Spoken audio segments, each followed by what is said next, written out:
Hi అండి. ఈరోజు సింపుల్గా సేమియాతో దద్దోజనం ఎలా తయారు చేసుకోవాలో చూద్దాము. ఫస్ట్ అయితే ఒక కడాయిలో వాటర్ వేసుకొని గ్లాస్ సేమియా వేసుకొని కుక్ చేసుకోవాలి. సేమియా వేసిన తర్వాత ఒక స్పూన్ ఆయిల్ వేసుకోవడం వల్ల సేమియా అనేది అతికిపోకుండా పొడి పొడిగా వస్తుందండి. ఇలా ఒక 10 మినిట్స్ అయినా కుక్ చేసుకొని చిల్లులు గరిటెతో అయినా కానీ మీ దగ్గర గిన్నె ఉంటే చిల్లుల గిన్నె దాంట్లో అయినా వేసుకోవాలి.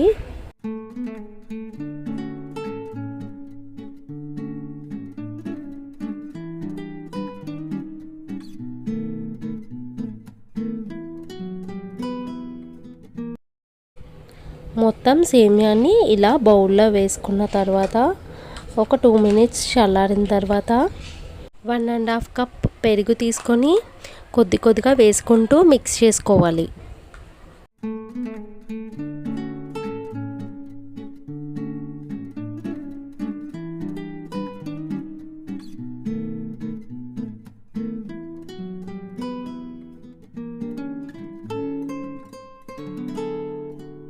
ఇంకో 1/2 కప్ పెరుగు కూడా వేసుకొని మిక్స్ చేసుకోవాలి.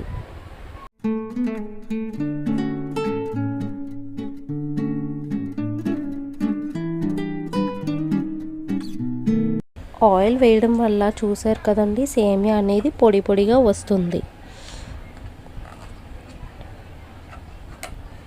ఇలా మిక్స్ చేసుకున్న తర్వాత 1 కప్పు దానిమ్మ గింజలు వేసుకుని మొత్తం కలిసేలా మిక్స్ చేసుకోవాలి.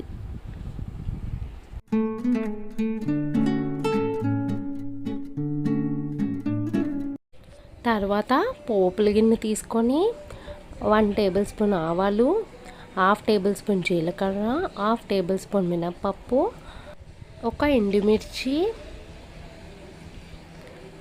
కొద్దిగా కరివేపాకు, 1/2 కప్ జీడిపప్పు వేసుకొని ఫ్రై చేసుకోవాలి. ఇలా ఆయిల్ వేసుకొని 1 టేబుల్ స్పూన్ నెయ్యి కూడా వేసుకోవచ్చండి.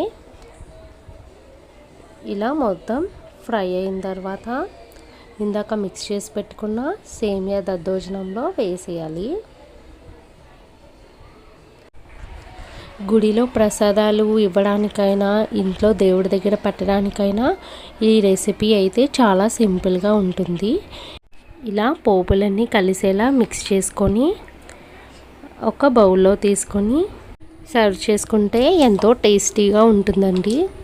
మీరు కూడా ట్రై చేయండి. ఈ రెసిపీ కానీ మీకు నచ్చినట్లయితే లైక్ చేయండి, షేర్ చేయండి, సబ్స్క్రైబ్ చేయండి మన ఛానల్ని.